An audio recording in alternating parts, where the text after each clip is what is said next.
Alhamdulillah, senantiasa kita banyak bersyukur kepada Allah Subhanahu wa taala atas segala limpahan nikmat, anugerah dan karunia yang telah Allah berikan kepada kita semuanya. Mudah-mudahan nikmat zahir Allah sempurnakan dengan nikmat batin. Nikmat dunia Allah sempurnakan dengan nikmat akhirat. Nikmat panjang umur, sehat walafiat Allah sempurnakan dengan akhir husnul khatimah. Amin ya rabbal alamin. Bicara tentang nikmat ini, bicara tentang sesuatu yang gak ada batasnya. Bicara tentang nikmat ini, bicara tentang sesuatu yang gak ada tepinya. Karena begitu banyaknya nikmat yang Allah berikan kepada kita semuanya. Allah berfirman dalam Al-Quran, wa in ta'uddu ni'matallahi la tuhsuha. Kita ini gak mungkin, gak bakal sanggup, gak mungkin, gak bakal mampu untuk menghitung semua nikmat yang Allah berikan kepada kita semuanya. Karena begitu banyaknya nikmat yang Allah berikan kepada kita. Berarti nikmat itu ada yang kita sadari atau ada yang kita tidak menyadari. Nikmat yang kita sadari saja kadang-kadang kita kurang bersyukur kepada Allah, lebih-lebih nikmat yang kita nggak sadar bahwa itu adalah nikmat. Nikmat panjang umur, nikmat sehat walafiat, nikmat rezeki, nikmat keturunan, nikmat memiliki pasangan hidup, itu semuanya adalah nikmat yang kita sadar bahwa itu nikmat. Buktinya setiap hari kita minta kepada Allah. Setiap hari kita minta panjang umur, setiap hari kita minta sehat afiat, setiap hari kita minta rezeki. Itu tandanya bahwa kita ini sadar bahwa hal-hal tersebut adalah merupakan nikmat kepada Allah. Tapi manakala Allah berikan kepada kita panjang umur, mana syukurnya kita? Manakala Allah berikan kepada kita sehat afiat sesuai dengan apa yang kita minta, mana ingatnya kita kepada Allah? Manakala Allah berikan kepada kita rezeki, mana fisabilillahnya kita? Nikmat yang kita sadar, bahkan kita pun memintanya, itu loh kadang kita kurang mensyukurinya. Lebih-lebih nikmat yang kita nggak sadar bahwa itu sebetulnya adalah nikmat, akan lebih jauh lagi untuk kita bersyukur. Salah satu nikmat yang kurang kita syukuri karena kita kurang menyadari itu adalah nikmat ketemu Ramadan. Nikmat ketemu Ramadan itu adalah nikmat yang sering manusia sebagai penghuni zaman ini menganggapnya bukan lagi sebagai nikmat, menganggapnya hal yang biasa. Ramadan gak Ramadan dianggapnya sama. Dan seringkali kita sebagai manusia biasa sadar bahwa itu adalah nikmat justru ketika nikmat itu dicabut oleh Allah Subhanahu wa taala. Justru ketika kita kehilangan nikmat baru kita sadar bahwa kemarin kita sudah menyia-nyiakan nikmat dari Allah Subhanahu wa taala. Kita sebagai contoh, ketika Ramadan kita kurang baca Quran misalnya. Kita kurang istiqamah, tarawih witir. Kita kurang ajak untuk bangun mencari keberkahan kemuliaan malam Lailatul Qadar. Kita kurang kerasan di masjid untuk i'tikaf dan seterusnya. Kalau sudah dicabut itu nikmat oleh Allah Subhanahu wa taala, baru sekarang kita sadar betapa jarang kita puasa kecuali ketika Ramadan. Kapan kita pernah bangun sebelum subuh kecuali ketika Ramadan? Mana witirnya kita? Seolah-olah witir itu menjadi ibadah Ramadan saja. Padahal witir tidak hanya disunnahkan ketika Ramadan toh. Al-witru haqqun faman lam yutir falaysa minna. Rasulullah sallallahu alaihi wasallam bersabda yang artinya witir itu hak, barang siapa yang enggak salat witir dalam sebuah malam falaysa minna. Dicoret dari golongan umat Nabi Muhammad sallallahu alaihi wasallam. Sehingga dari hadis tersebut mazhab Hanafi berpendapat sholat witir hukumnya wajib. Enggak witiran di satu malam berdosa, dosa. Ada 3 perkara yang buat Nabi adalah wajib, buat kita adalah sunnah. Salah satunya adalah sholat witir. Enggak pernah ditinggal sama Nabi. Dalam mazhab Syafi'i sunnah muakkadah enggak wajib. Kenapa? Nabi seumur hidupnya enggak pernah ada sejarah ninggalkan sholat witir. Enggak pernah. Dalam keadaan sakit sekalipun, dalam keadaan musafir sekalipun, dalam keadaan jihad fisabilillah, perang sekalipun, enggak pernah sekalipun Rasulullah meninggalkan witir. Tapi kenapa kita sebagai umat Nabi Muhammad SAW enggak witiran kecuali Ramadan dong? Mana Al-Qur'annya kita? Hari ini malam 22 Syawal. Mungkin kalau sekarang malam 21 Ramadan sudah 21 juz kita baca. Ini 21 Syawal. Mungkin 2 juz sudah kita baca. Atau mungkin 2 halaman, atau mungkin 2 lembar saja, atau 2 ayat bahkan enggak. Lihat, kalau sudah dicabut nikmat Ramadan baru kita sadar kita sudah menyepelekan nikmat ketemu Ramadan. 6 hari Syawal lewat, sholat witir lewat, baca Qur'annya lewat. HP aja, HP antara dices sama setelah dices itu beda kok keadaannya. Antara sebelum dices dengan setelah dices itu loh beda. Kenapa keadaan kita antara sebelum Ramadan dengan setelah Ramadan kok sama? HP aja beda ya. Kenapa kita kok sama? Rasulullah sallallahu alaihi wasallam bersabda, "Lau ya'lamun nasu ma fi ramadhana minal yumni wal barakah la tamannau ayyakuna haulan kamila." Kalau seandainya umatku ini tahu betapa beruntungnya mereka ketemu Ramadan, diberi kesempatan hidup ada di bulan Ramadan, nikmat ketemu Ramadan itu nikmat yang Allah berikan kepada kita kemarin, yang belum tentu Allah berikan kepada kita di tahun yang akan datang. Mudah-mudahan panjang umur serta afiat semuanya. Nih, baru ditinggal Syawal, ditinggal Ramadan 3 minggu. Udah berapa banyak orang yang hidup di bulan Ramadan sekarang udah gak ada. Pasti Ramadan tahun depan gak ketemu. Sekarang dikasih nikmat, maka syukuri nikmat itu, agar manakala Allah berikan kepada kita kesempatan untuk mendapatkan nikmat yang sama, keadaan kita berbeda. Kalau seandainya umatku tahu betapa beruntungnya mereka ketemu Ramadan, yang meninggal saja ingin ketemu Ramadan. Kenapa? Karena mereka di alam barzakhnya sekarang, di alam kuburnya merasakan nyata hasil daripada puasanya mereka, merasakan nyata daripada hasil Lailatul Qadarnya mereka, merasakan nyata daripada khatam Qur'annya mereka, merasakan nyata daripada tarawih witirnya mereka, bangun malamnya mereka, iktikafnya mereka, semuanya. Seandainya mereka diberi kesempatan hidup sekali saja, sehari saja, niscaya mereka berharap ketemu Ramadan lagi. Kenapa? Jelas, lawang mereka merasakan nyata. Kita aja yang masih modal iman, modal yakin, belum merasakan nyata dari puasanya kita di siang hari, dia mulainya kita di malam hari-hari Ramadan, kepingin ketemu Ramadan, kepingin ketemu Ramadan lagi. Apalagi mereka yang meninggal dunia. Seandainya umatku mengetahui dan sadar betapa beruntung mereka bisa hidup di bulan Ramadan, minal yumni wal barakah, betapa manfaat dan barokahnya umur mereka, usia mereka ada di bulan Ramadan. Umur kita paling manfaat nggak ada dalam setahun kecuali Ramadan. Siangnya puasa, malamnya qiyamul lail. Umur kita di bulan Ramadan mengalahkan 11 bulan di luar Ramadan. Saking manfaatnya, saking barokahnya umur kita di bulan Ramadan. Menjadi mudah buat kita taat, menjadi malu dan sungkan dan takut kita untuk maksiat. Padahal maksiat-maksiat yang kita lakukan itu haram hukumnya, nggak nunggu Ramadan sebetulnya. Cuman kalau sudah Ramadan, kita menjadi orang yang lebih giat ibadah dan lebih malu, sungkan, takut untuk maksiat kepada Allah Subhanahu wa taala. Niscaya mereka berharap setahun penuh Ramadan nggak apa-apa. Kalau kita sadar, setahun penuh Ramadan nggak apa-apa. Bayangkan betapa nikmatnya kalau setahun penuh Ramadan bagi orang yang punya iman dan bagi mereka yang sadar betapa nikmatnya ketemu Ramadan.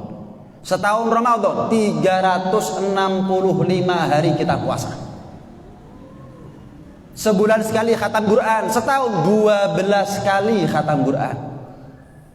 Dalam setahun kita punya kesempatan ketemu Lailatul Qadar 12 kali. Sebulan sekali kita punya kesempatan.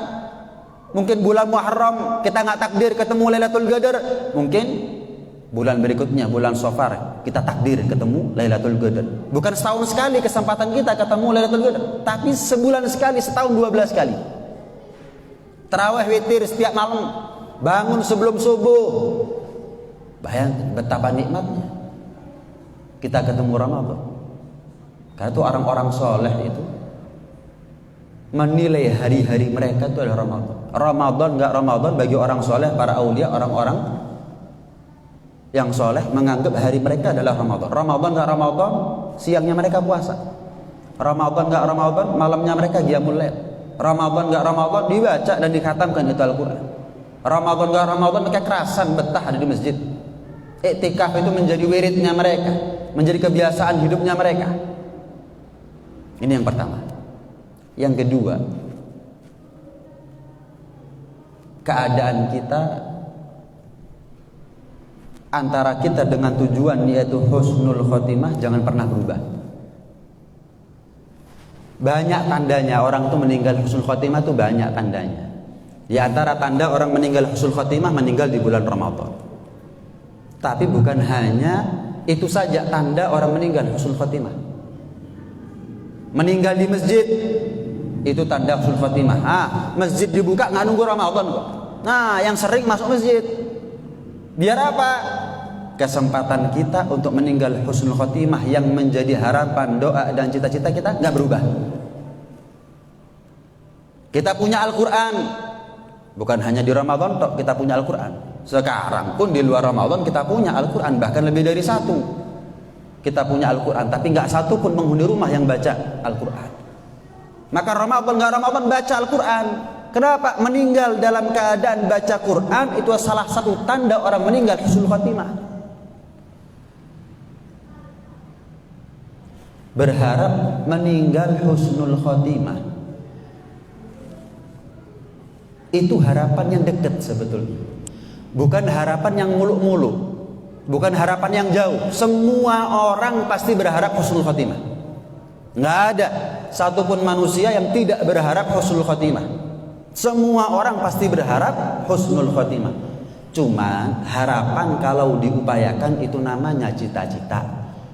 Harapan yang tidak diupayakan untuk wujud itu namanya mimpi. Coba tanya sama diri kita masing-masing. Harapan kita meninggal husnul khotimah ini harapan yang berupa mimpi atau harapan yang berupa cita-cita? Patokannya apa, tolak ukurnya? Usaha dan upayanya kita.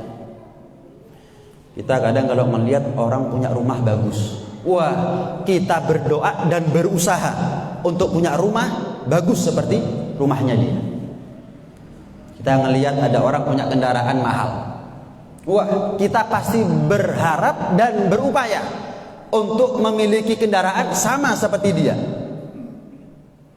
Urusan dunia. Tapi urusan akhirat, ada orang meninggal ketika sujud, pasti kita berharap meninggal ketika sujud. Tapi mana usahanya kita? Apakah setelah itu kita menjadi orang yang banyak sujud? Ada orang meninggal dalam keadaan i'tikaf di masjid, berharap kita meninggal di masjid. Tapi mana upayanya kita? Dalam urusan dunia, ingat kita bukan hanya berdoa saja, tapi juga mengusahakannya. Kenapa? Urusan akhirat mek bondo donga. Enak yo. Kepingin aku wis. Coba kalau rumah kepingin aku. Tak nabung sih. Bagus mobilnya. Coba sih saya usaha giat dalam bekerja dan seterusnya. Urusan dunia, urusan akhirat kepingin tok. Usaha nggak ada, upaya nggak ada, ikhtiar nggak ada. Urusan dunia menjadi cita-cita buat kita. Urusan akhirat menjadi mimpi belaka buat kita. Waliyadzubillah min dzalik. Berharap husnul khotimah itu adalah harapan yang dekat. Sedekat apa antara kita dengan husnul khotimah? Sedekat rumah kita dengan masjid. Ada yang di sini rumahnya jauh dari masjid? Tinggal di Malang kok bisa rumahnya jauh dari masjid? Nggak ada. Sedekat rumah kita dengan masjid, sedekat itu jarak antara kita dengan husnul khotimah. Sedekat mata kita dengan Al-Quran, sedekat itu jarak antara kita dengan husnul khotimah. Sedekat atau semudah lisan kita nyebut nama Allah, berzikir dalam istighfar ataupun salawat dan lain sebagainya, semudah itu kita sebetulnya untuk meraih husnul khotimah. Tapi kapan kita menjauh dari masjid, berarti kita yang menjauh dari husnul khotimah.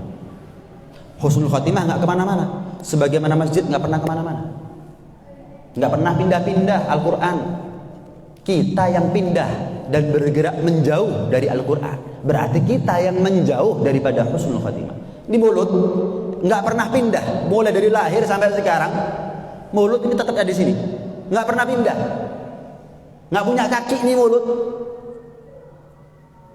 Tapi sebagaimana husnul khotimah nggak punya kaki, mulut juga nggak punya kaki. Karena itu jangan pernah kita ini pedot daripada istiqomah. Merupakan keharusan, keniscayaan kalau kita ingin meninggal husnul khotimah harus istiqomah. Baca Qur'annya, witirnya, bangun sebelum subuhnya, puasanya, iktikafnya. Mau nggak mau? Mau nggak mau? Dan istiqomah banyak orang tertipu ya. Banyak orang kecelik. Dia kira yang membuat dia cepat atau semakin dekat dengan husnul khotimah banyaknya amal. Bukan. Bukan banyaknya amal yang membuat kita semakin dekat dengan husnul khotimah. Tambah umur, tambah dekat dengan husnul khotimah. Kuncinya bukan banyaknya amal, tapi istiqomahnya amal. Istiqomah itu menyempurnakan amal kebaikan, kata ulama. Sesedikit apapun amal yang kita lakukan, jika ada keistiqomahan, maka amal itu menjadi amal yang jangkep, sempurna, perfect. Sebanyak apapun amal yang kita lakukan, kalau nggak ada istiqomah di situ, maka amal itu menjadi amal yang memiliki aib, amal yang memiliki celah. Ibarat orang ngayuh sepeda, antara kita dengan tujuan, yang paling penting bukan ngotot dan ngoyonya kita ngayuh pedal. Pelan nggak apa-apa, tapi yang penting sampai tujuan. Daripada ngoyo, ngotot, pedot rantini, mending pelan tapi sampai tujuan. Sedikit tapi sampai mati, daripada banyak tapi putus tengah jalan. Ya syukur-syukur banyak dan istiqomah, jelas. Tapi buat orang seperti kita mungkin bukan levelnya. Butuh proses, butuh waktu untuk menjadi orang istiqomah dalam amal yang banyak. Maka prioritas kita, yang kita nomor satu kan bukan banyaknya amal untuk memulai langkah. Apa itu? Sedikit tapi sampai mati.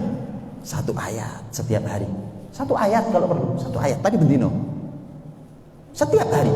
Ini yang ibarat orang melangkah itu sedikit demi sedikit membuat dia sampai kepada tujuan husnul khotimah. Bukan pelayon, enggak. Satu ayat setiap hari asal sampai mati lebih baik daripada satu kali duduk 1 juz, 2 juz, 5 juz, 10 juz khatam Quran, tapi setelah itu nggak baca Al-Quran. Akhirnya kapan dia mati? Ya pas ketika dia nggak baca Al-Quran. Enggak. Setiap hari masih satu ayat. Setiap hari meskipun satu ayat. 2 rakaat tahajud. Tapi setiap hari. Jam 2 ngelilir, ambil wudu, sholat tahajud 2 rakaat, tidur. Nggak apa-apa, belum subuh. Tapi itu mulai jam 2 sampai subuh itu. Ada lagi yang sholat subuhnya pakai wudhu isya, belum levelnya. Semua itu pakai latihan. Semua itu pakai latihan. Kalau nggak pakai latihan kram semuanya kita. Pemanasan lah, pemanasan, stretching dulu. Gimana caranya? 2 rakaat kelakon. Ini lebih baik daripada 200 rakaat bendino. Sehingga kapanpun dia meninggal, sangat besar kesempatan potensi dia untuk meninggal husnul khotimah. Kenapa? Nggak pernah libur dari amal baik. Masih otiti. Meskipun sedikit. Karena itu orang soleh, siangnya mereka Ramadan. Meskipun bukan Ramadan. Muharramnya mereka Ramadan. Syawalnya mereka Ramadan. Maulidnya mereka Ramadan. Rajab Sya'bannya mereka Ramadan. Kenapa? Nggak nunggu Ramadan mereka qiyamul lail. Nggak nunggu Ramadan mereka tahajud, baca Quran, iktikaf. Enggak. Baka Ramadan agwamun wa qalu madha syahrus sa'ada wal ghanaim qultu da'ul buka fa in bagaitum ala taqwa bagi Ramadan daim. Ulama mengatakan dalam syairnya, banyak orang menangisi akan kepergian Ramadan. Sembari mereka mengatakan telah berlalu bulan yang penuh keberuntungan, bulan yang penuh kebaikan, bulan penuh rahmat, dilipat gandakan pahala dan seterusnya. Maka ulama mengatakan, gultu daul buka, hentikan tangisan selagi kamu hidup dalam keadaan bertakwa setiap hari bagi kamu adalah Ramadan. Orang soleh begitu. Orang soleh istiqomah.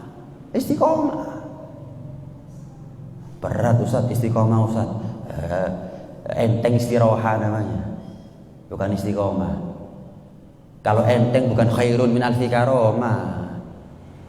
Justru karena berat, meskipun satu ayatnya gampang tapi bendino iki lho sing angel. 2 rakaatnya itu gampang, tapi setiap malamnya itu enggak gampang.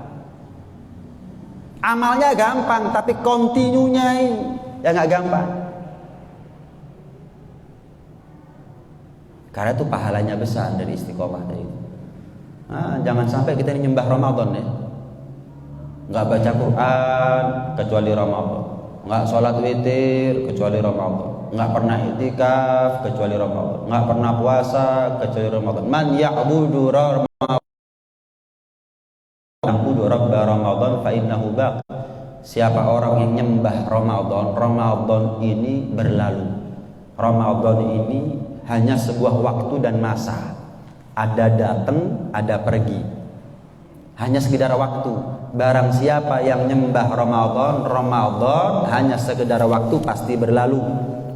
Tapi barang siapa yang nyembah Tuhannya Ramadan fa innahu baq.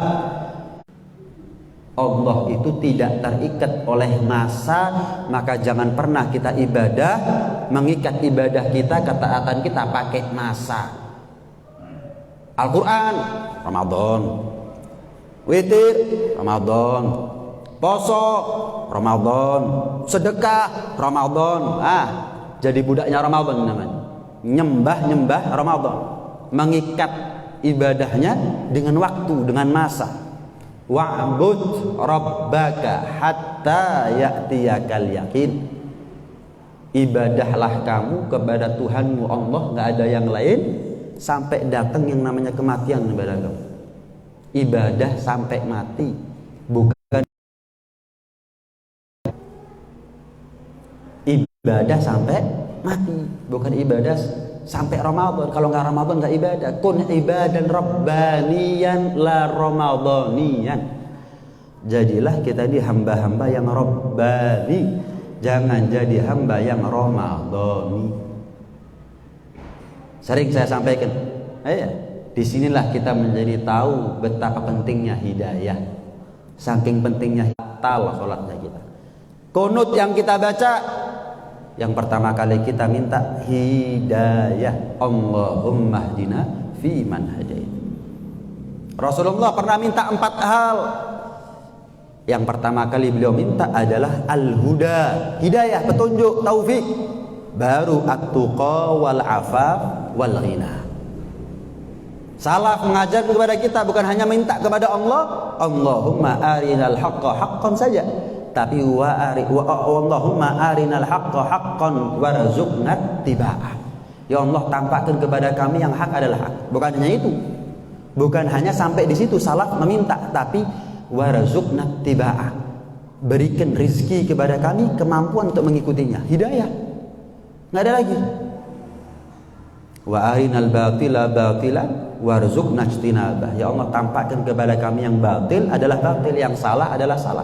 Tapi enggak hanya cukup ada di situ. Berikan rezeki kepada kami, taufik hidayah, sehingga kami mampu untuk menjauhinya. Enggak semua orang yang tahu hak adalah hak bisa mengikutinya. Enggak semua orang yang tahu haram adalah haram kemudian bisa menjauhinya. Tergantung siapa yang dipilih oleh Allah Subhanahu wa taala. Innallaha yahdi may yasha.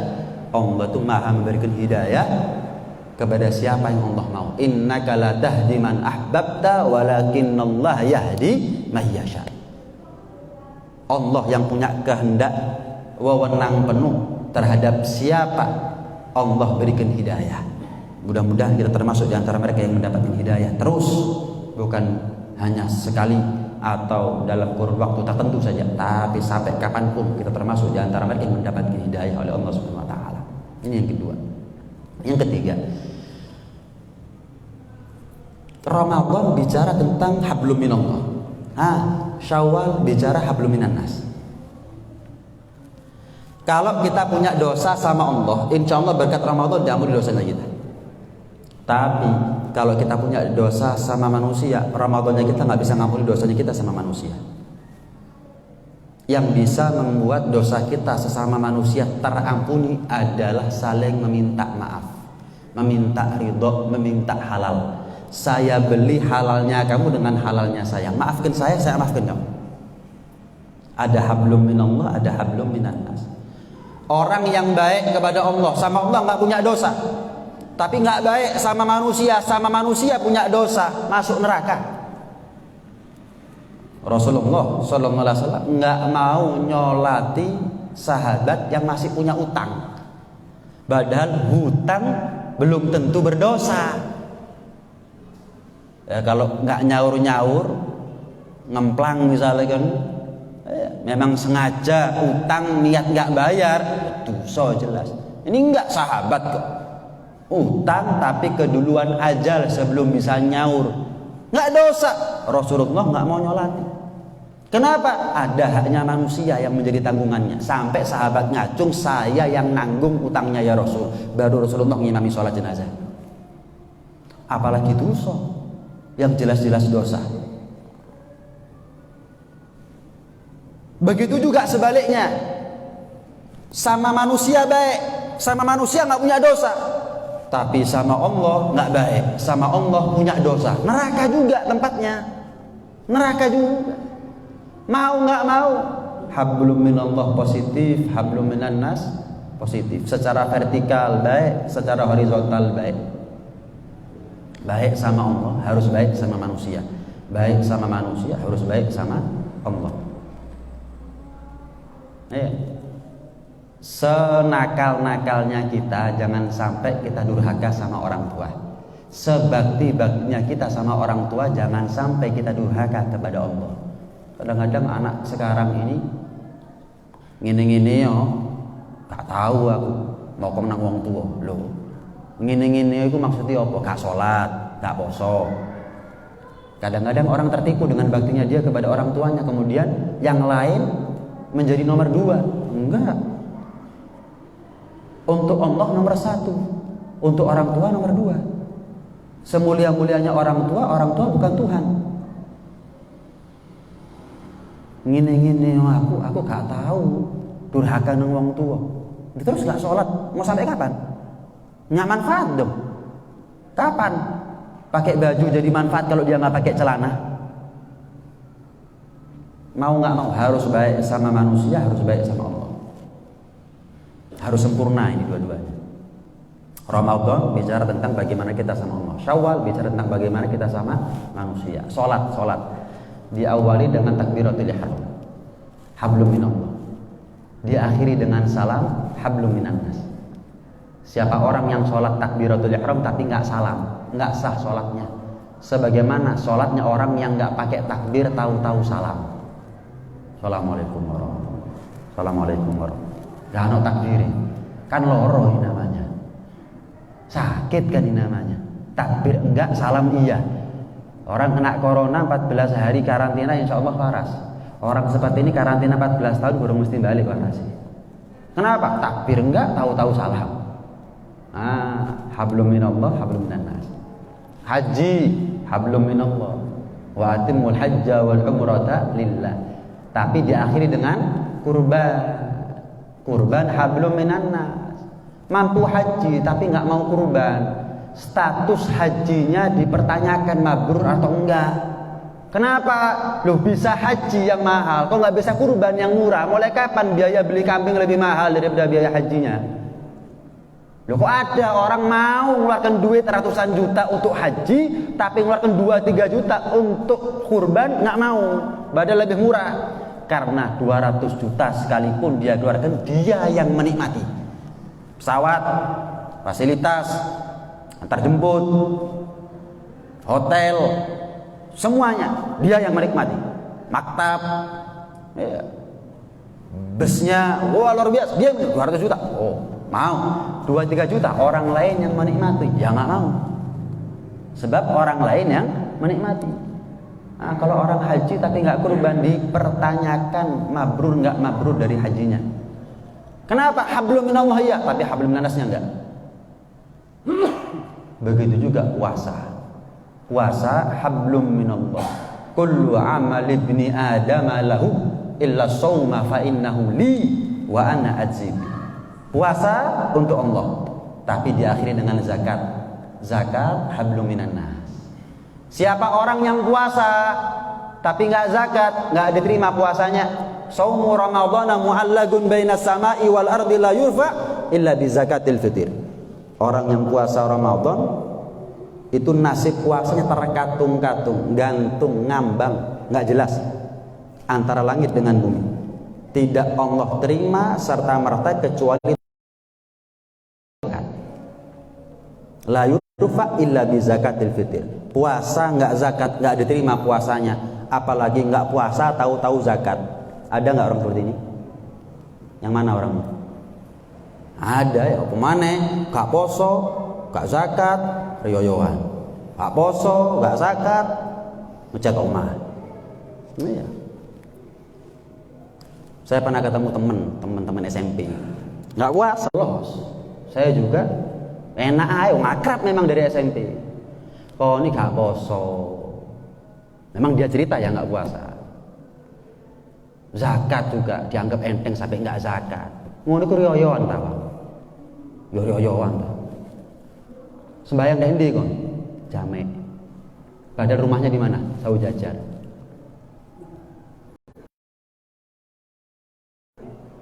Sarungmu anyar apa ora? Oh, anyar. Rambut kowe anyar. Akrab, tak guyoni. Lah iya. Poso, rumah Ramadan ini ibarat perang. Yang ikut perang belum tentu menang. Lah awakmu gak perang lah kok ngerasa menang iki opo ceritanya? Jawaban dia apa? Supporter gitu.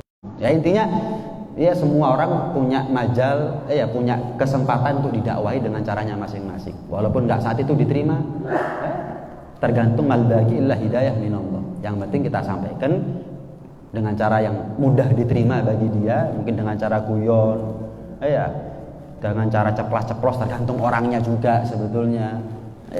Ya selebihnya mungkin ketika dia di kamar sendirian yang mikir-mikir dewi. Nah ketika dia mikirnya kita nggak ngeri kita.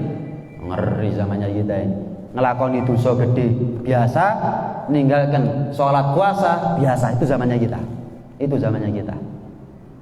Nah karena itu manfaatkan momen lebaran ini, momen Syawal ini untuk betul-betul tidak tersisa satu manusia kecuali kita sudah baik sama dia, sudah 0-0 antara kita sama dia. Jangan sampai salah paham kita bawa sampai mati.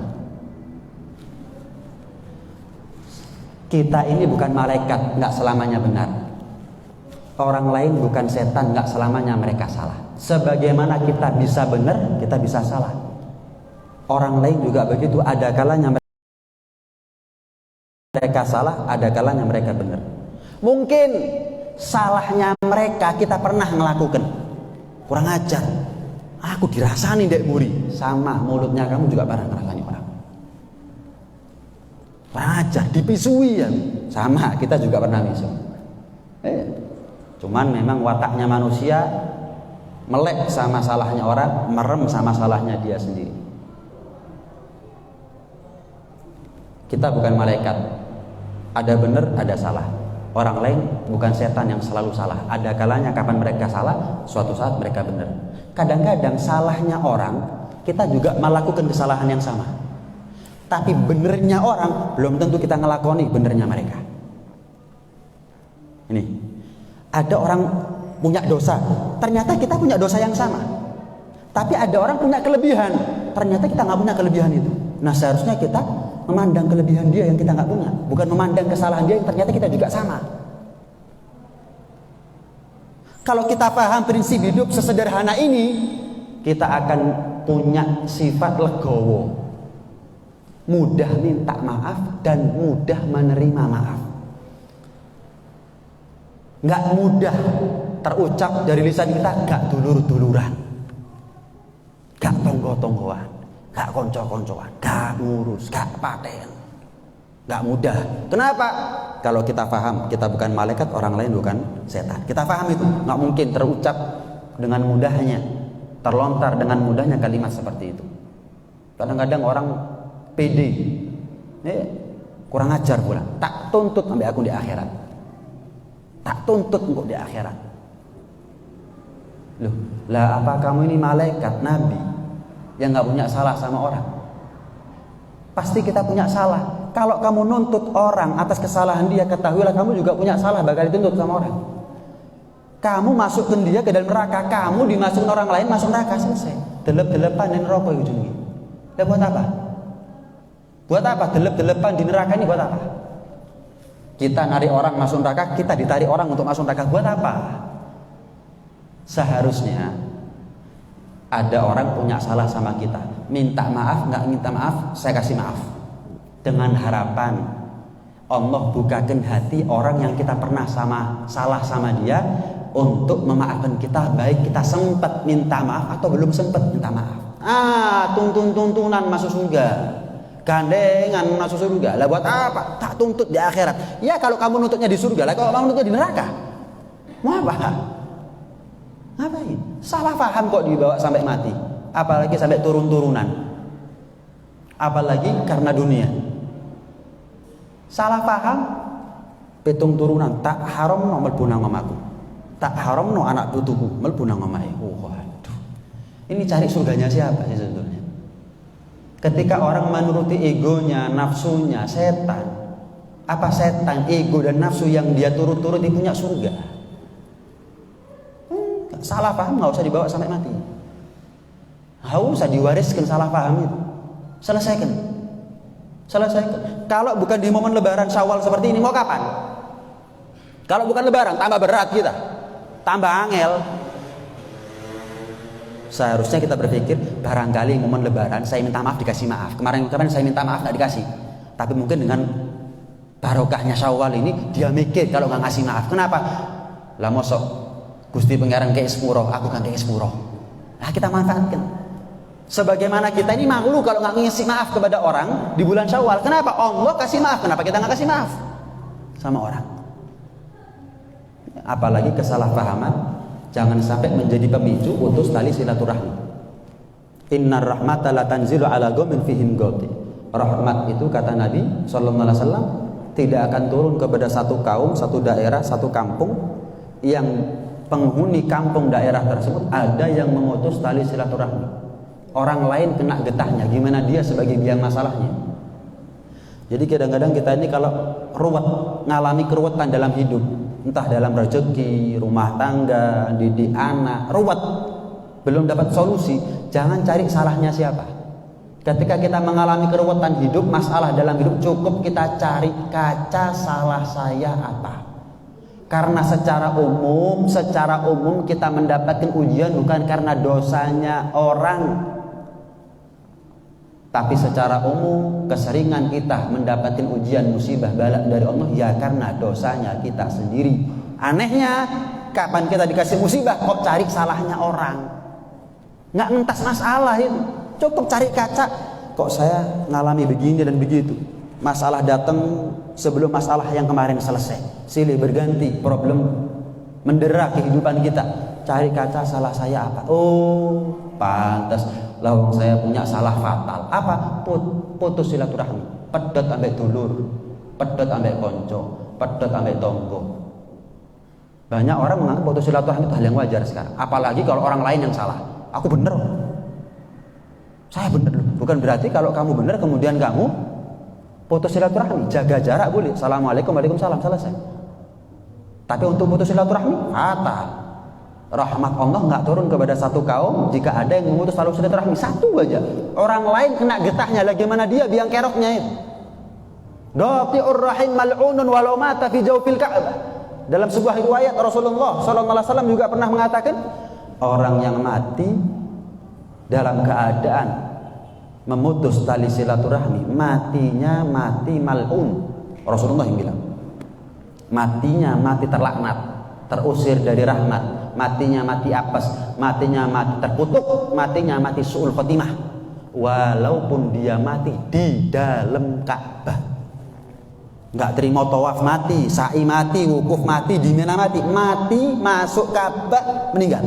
Tapi pedot ambek dulur, pedot ambek konco, pedot ambek tonggo, su'ul khotimah titik. Pasti. Kenapa? Wa ma yantiqu 'anil hawa in huwa illa wahyu yuha. Rasulullah yang bilang. Hadis Rasulullah itu sebetulnya adalah kalamnya Allah Subhanahu wa taala, cuman dengan bahasa yang lain, bukan dengan bahasa Al-Qur'an. Rumah kita dengan masjid dekat, belum tentu kita meninggal di masjid, apalagi meninggal di Ka'bah. Rumah kita punya Al-Qur'an, ada Al-Qur'an, belum tentu kita meninggal dalam keadaan baca Qur'an, badan dekat apalagi meninggal di tempat yang jauh, Ka'bah. Mulut kita ada di mulut, ada di muka, tapi bentuk kita zikir kepada Allah. Belum tentu apalagi meninggal di tempat yang jauh, Ka'bah. Jangan perburuk keadaan kita dengan kita pedot dulur, pedot konco, pedot tonggo. Mosok nggak malu kita ini minta husnul khotimah tapi putus silaturahmi. Anda nggak kerja sama saya, pasti Anda malu dong minta gaji sama saya. Tapi anehnya penghuni zaman sekarang, dia nggak kerja sama Allah, dia kerja sama nafsunya, dia kerja sama kesombongannya, dia kerja sama kecongkaannya, dia kerja sama keangkuhannya, dia kerja sama egonya, tapi minta gajinya kepada Allah. Ya Allah, husnul khotimah. Nggak malu dia? Malu dong, isi nih. Minta husnul khotimah tapi pedot ambek dulur, pedot ambek konco, pedot ambek tonggo. Malu dong. Harus ada upaya sebelum kita minta kepada Allah Subhanahu wa taala, atau minimal antara permintaan dengan usaha berjalan beriringan seharusnya. Matinya mati terlaknat, walaupun mati di dalam. Pernah dengar orang mati dalam Ka'bah? Nah, kalau ada tapi pedot ambek dulur, su'ul khotimah kata Nabi. Sebagai penutup diceritakan ada orang dari Maruku. Ada riwayat naik kuda, ada riwayat naik onta, pergi naik haji, berangkat. Ketika sampai ada di Mekah, dia bingung karena perjalanan darat, dia bawa bekal banyak. Lah mosok tawaf bekal ini saya bawa, sa'i saya bawa, wukuf saya bawa, nggak mungkin dong. Berarti saya bawa secukupnya, bekal untuk pulang saya titip sama orang. Cuman kalau titip sama orang, salah titip, amblas, nggak muli. Masuk satu kampung, tanya, Pak saya dari jauh mau berangkat haji, ini saya mau titip berupa barang ini. Kira-kira orang di sini di kampung yang amanat siapa? Oh, coba kalau kita yang ditanya mungkin jawaban kita ya saya yang amanat sih. Bukan diagoni ngaku-ngaku malah. Ini orang enggak, siapa yang amanat? Oh Pak Fulan itu amanat. Tanya orang kedua, sama jawabannya, Pak Fulan orang yang baik. Tanya orang ketiga, sama jawabannya, oh Pak Fulan itu bisa dipercaya, amanat, titip barang aman. Udah, sak kampung ditanya, semua orang kompak sepakat Pak Fulan orang yang baik, titip yakin berangkat haji. Singkat cerita, pulang dari haji, dia mau ngambil barangnya mau pulang, ternyata Pak Fulan meninggal. Cari ketemu keluarganya, mengucapkan bela sungkawa, tanya, maaf almarhum nggak pesen-pesen tah?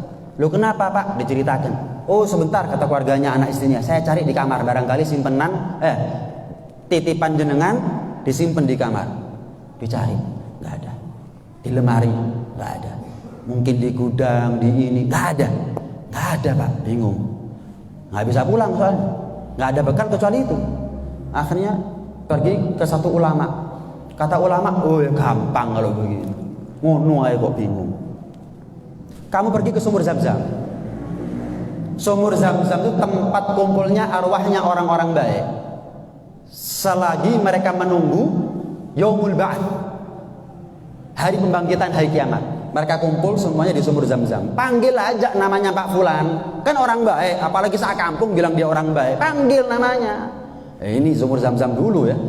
Kalau sekarang kita panggil-panggil namanya orang sumur Zam-Zam masuk penjara gitu. Bukan kita nyari orang, kita dicari orang habis gitu. Berangkat, kan orang baik kumpul di situ. Berangkat, panggil bolak-balik nggak ada jawaban, nggak jawab. Waduh, kata orang dari Maruku, dari Maghrib ini, wah kayaknya salah cara manggil saya. Datang ke ulama tersebut, Diceritakan, oh enggak salah cara manggil, katanya ulama. Enggak, kamu tidak salah cara manggil, cuman salah tempat manggil. Loh, saya manggilnya sumur Zam-Zam. Iya, lek wong apik, lek tiyang sae. Min ahlil khair. Loh, sak kampung bilang dia orang baik, Kiai. Jarine wong, Mas. Orang itu surga atau neraka bukan karena penilaian manusia, tapi penilaian Allah yang lebih menentukan. Tapi secara umum ya, kalau sudah dianggap baik di mata manusia, secara umum dianggap baik di mata Allah. Secara umum, tapi ada pengecualian. Kalau sudah dianggap jahat di mata manusia, dianggap buruk, dianggap jahat di mata Allah. Secara umum, walaupun ada pengecualian. Ini pengecualian. Kalau nggak ada di surga, ya di neraka. Kalau nggak ada di sumur Zam-Zam, sumur Barhud. Udah, kamu pergi ke sumur Barhud, panggil namanya Pak Fulan tadi itu, lah nyaut. Berangkat dia nggak yakin. Lah mosok sak kampung salah mengira semuanya, salah husnudzon semuanya. Sampai di sumur Barhud nggak nunggu lama, panggil namanya Pak Fulan, jawab. Kaget orang dari Maruku ini. Pak, saya ini titip barang ke jenengan, kalau di total ya mahal. Saya seleksi siapa panjenengan kepada orang sak kampung bilang jenengan tiang saya ahlul khair. Saya cari di sumur Zam-Zam nggak ada, kok di sini ada. Apa penyebabnya? Dijawab, Mas, yang benar itu yang husnudzon, yang dihusnudzoni belum tentu benar. Sing tepak iku sing husnudzon, sing dihusnudzoni durung mesti tepak. Buktinya siapa? Saya. Kobong ganjaranku, Mas. Tahajudku pahalane kobong, posoku pahalane kobong. Lah kalau kita ini apanya yang kobong? Pahala nggak punya. Kobong. Barangnya kamu aman. Suruh anak saya gali di satu bawahnya kusen itu. Ya, rumah orang dulu kan dari tanah. Gali, selesai dapat. Cuman saya titip amanat ya.